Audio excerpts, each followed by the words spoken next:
오늘 저희가 함께 들여다볼 자료들은요, 마치 하나의 거대한 전쟁터 같아요. 전쟁터요? 네. 바로 넷플릭스 시리즈 기묘한 이야기의 마지막 시즌을 둘러싼 팬덤의 반응인데요. 한쪽에는 팬들이 정말 수년간 쌓아올린 뭐랄까 경이로운 예측의 성이 있고요. 아, 그리고 다른 한쪽엔 제작진이 마침내 내놓은 실제 결말이 있는 거군요. 맞습니다. 보내주신 레딧의 그 수많은 이론들하고 비평 기사들을 쭉 보니까 이 둘 사이의 엄청난 간극이야말로 이번 이야기의 진짜 핵심이더라고요. 맞아요. 팬들의 예측이 이게 단순한 추측을 넘어서서 거의 뭐 하나의 독립된 작품처럼 느껴질 정도였죠. 네네. 그래서 오늘 저희가 할 일은 이 두 세계, 그러니까 이 팬들이 원했던 이야기와 제작진이 들려준 이야기가 어떻게 충돌하고 또 어떤 여운을 남겼는지 그걸 한번 추적해보는 겁니다. 과연 팬들은 뭘 놓쳤고 반대로 제작진은 또 뭘 놓쳤을까? 이 질문이네요. 그렇죠. 그 이야기의 중심에는 항상 윌 바이어스가 있었던 것 같아요. 팬덤에서 거의 뭐 정설처럼 받아들여지던 이론이 바로 윌이 업사이드 다운의 창조자다 이거였잖아요. 아, 맞아요. 근거들이 정말 탄탄했어요. 네, 첫 에피소드에서 D&D 게임 하다가 윌이 뱉은 데모고르곤이 날 잡았어 이 대사요. 이게 그냥 대사가 아니라 시리즈 전체를 관통하는 예언이었다는 거죠. 그리고 그 멈춰버린 시간이라는 단서, 그게 정말 결정적이었죠. 맞아요. 업사이드 다운의 시간이 정확히 윌이 실종된 1983년 11월 6일에 멈춰있다는 사실, 팬들은 그걸 보고 확신한 거예요. 아, 이건 그냥 배경 설정이 아니구나. 윌의 트라우마와 공포가 물리적으로 구현된 세계구나 하고요. 네. 단순한 괴물 이야기가 아니라 한 아이의 내면이 하나의 세계를 창조했다는 훨씬 더 깊고 시적인 해석으로 들어간 거죠. 심지어 시즌2에서는 아무도 정체를 모를 때 마인드 플레이어의 모습을 그려낸 것도 윌이었고요. 그렇죠. 그러니 팬들이 모든 열쇠는 윌이 지고 있다 이렇게 믿는 게 너무 당연했어요. 윌의 무의식이 업사이드 다운의 설계도였다. 뭐 이런 거죠. 여기서 한 발 더 나아간 정말 소름 돋는 이론도 있었어요. 어떤 거요? 매크나가 주인공들의 기억을 아주 미세하게 조금씩 조작하고 있다는 가설이었죠. 이건 정말 탐정 수준의 관찰력이 필요했는데요. 아, 그거요. 윌이 커밍아웃 하던 장면에서 나왔던 그 메바드 가게 이야기 맞죠? 네, 맞습니다. 옛날에 거기서 밀크쉐이크를 마셨다는 추억을 얘기하는데 지금 메바드는 그냥 잡화점이잖아요. 바로 그겁니다. 자료를 찾아보니까 멜바드에서 밀크쉐이크를 팔았던 건 아주 먼 옛날, 그러니까 헨리 크릴, 즉 베크나가 어렸을 때뿐이었어요. 와. 이게 뭘 의미하겠어요? 헨리의 기억이 윌의 기억 속에 스며들고 있다는 강력한 증거라는 거죠. 주인공들이 미세하게 현실을 다르게 인식하고 있다는 의심이 들게 만드는 거예요. 아, 그래서 마이크가 갑자기 조이스를 바이어스 부인이 아니라 조이스라고 부르는 그 어색한 순간도 같은 맥락으로 해석됐고요. 네네. 이런 디테일 하나하나를 파고들면서 팬들은 지금 우리가 보고 있는 현실 자체가 진짜가 아닐 수도 있다는 거대한 퍼즐을 맞추고 있었던 거군요. 그렇죠. 그래서 제작진이 시즌5 공개 전에 느닷없이 기억 삭제 영화인 이터널 선샤인을 추천했을 때 팬들이 열광했던 이유가 다 있었던 거예요. 맞아요. 심지어 기묘한 이야기 원래 제목이 몬탁이었잖아요. 네.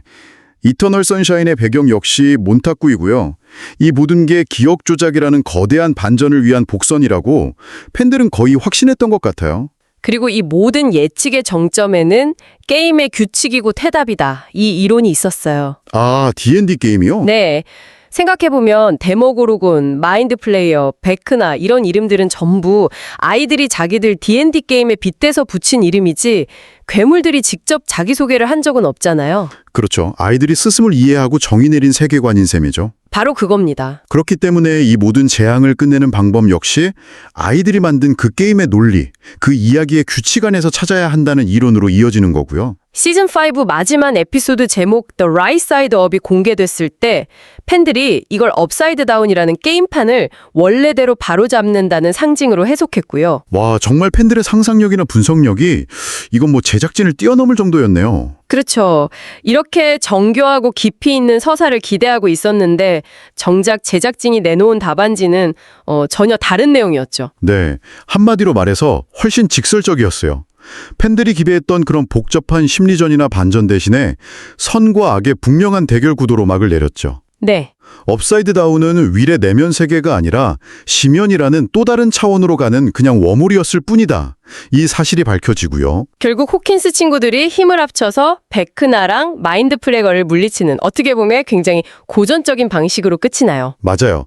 조이스가 베크나의 목을 자르는 결정적인 역할을 하고요. 팬들이 그토록 중요하다고 외쳤던 윌의 역할은 상대적으로 좀 축소된 느낌이었어요. 그리고 가장 큰 곤쟁을 불러일으킨 건 역시 11의 운명이었죠. 아, 맞아요. 업사이드 다운을 파괴하기 위해서 자기 자신을 희생하는 것처럼 보였잖아요. 네, 정말 모두가 숨죽이고 지켜봤는데 에필로그에서 갑자기 마이크가 친구들이랑 마지막 D&D 게임을 하면서 희망 섞인 이야기를 들려주죠.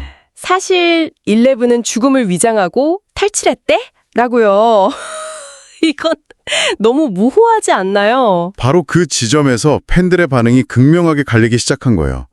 제작진은 의도적으로 해석의 여지를 남긴 거죠. 하지만 몇 년 동안 수많은 이론을 만들어왔던 팬들 입장에서는 이게 끝이라고? 하는 약간의 허탈감이 들 수밖에 없었을 것 같아요. 팬들이 그토록 공들여서 쌓아올린 그 예측의 성이 한순간에 무너진 느낌이었겠네요. 네. 그러다 보니까 당연히 비판의 목소리가 터져 나올 수밖에 없었을 테고요. 자료 중에 한 영문학 대학원생이 쓴 분석이 아주 날카롭더라고요. 아, 그 비평. 기묘한 이야기의 치명적 결함이 장래의 변질에 있다고 지적한 글이죠. 네, 맞습니다. 원래 이 시리즈의 핵심은 80년대 성장 영화의 공식을 따르는 데 있었다는 거예요. 그러니까 초자연적인 현상은 사춘기 아이들의 불안, 첫사랑, 상실감 같은 내면을 탐구하기 위한 배경이자 촉매제였다는 거죠. 괴물이 중요한 게 아니라 그 괴물을 통해서 아이들이 성장하는 모습이 더 중요했다는 이야기고요. 바로 그거죠. 그런데 시즌이 거듭될수록 특히 마지막 시즌에 와서는 이게 완전히 뒤바뀌었다는 비판이에요. 캐릭터의 섬세한 감정선보다는 뭐랄까 거대한 예산이 들어간 액션 블록버스터? 세계관 확장에만 집중했다는 거죠. 맞아요. 11 같은 핵심 캐릭터조차 감정적으로는 방치된 채 그저 문제 해결 능력으로만 소비되는 느낌을 줬다는 지적도 있었고요. 설명조의 대사가 너무 많아졌다는 비판도 같은 맥락인 것 같아요. 네.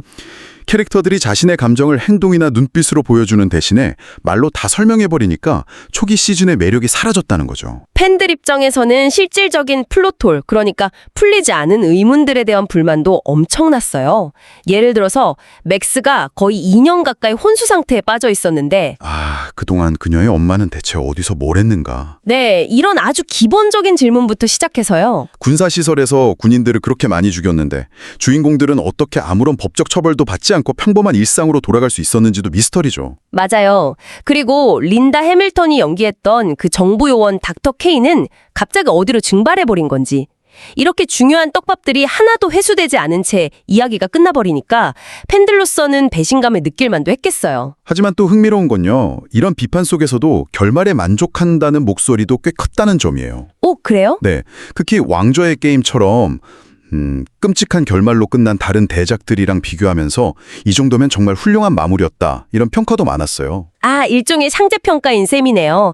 최선은 아니었지만 최악은 피했다. 뭐 이런 느낌이랄까요? 그런 면도 있죠. 그리고 장르가 변한 건 캐릭터들이 성장했기 때문이라는 현실적인 반론도 설득력이 있어요. 아이들이 더 이상 어리지 않으니까요? 네, 더 이상 지하실에서 디엔드 게임만 하던 어린애들이 아니잖아요. 세계의 운명을 짊어지게 된 이상 초기 시즌의 성장 드라마 공식을 그대로 유지할 수는 없었다는 거죠. 하긴 그러네요. 11의 그 모호한 결말에 대해서도 긍정적인 해석이 있더라고요. 어떤 해석이죠? 그게 결국 이야기꾼 마이크가 친구들에게 들려주는 마지막 이야기라는 형식을 취하고 있잖아요.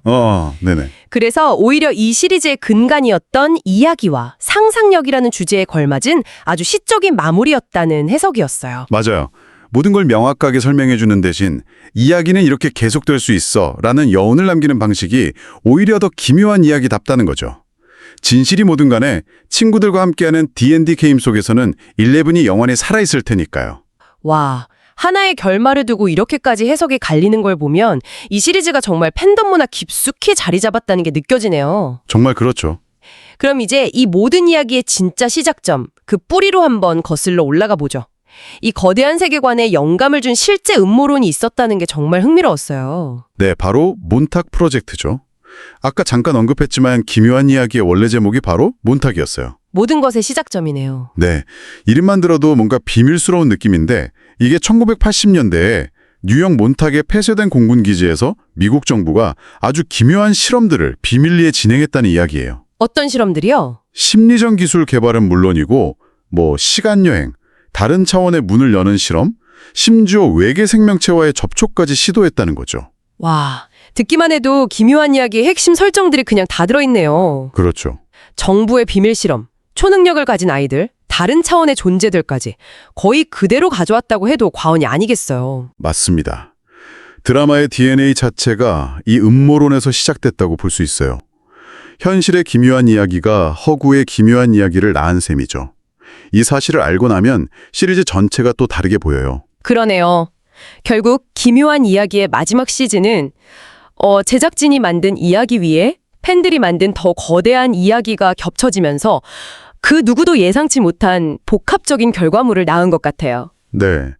팬들의 상상력은 때로 공식 이야기보다 훨씬 더 깊고 방대했고요. 맞아요. 그래서 어떤 팬들에게는 실제 결말이 허술하고 실망스럽게 느껴졌을 거고, 또 다른 팬들에게는 이 모든 소동 끝에 찾아온 감동적인 안식처처럼 다가왔을 거예요. 어쩌면 이 시리즈의 진짜 유산은 결말 그 자체가 아니라 이 결말을 둘러싸고 벌어진 거대한 대화와 논쟁 그 자체일지도 모르겠네요. 정말 그러네요. 여기서 청취자분들께 마지막으로 생각해 볼 질문을 하나 던지고 싶어요.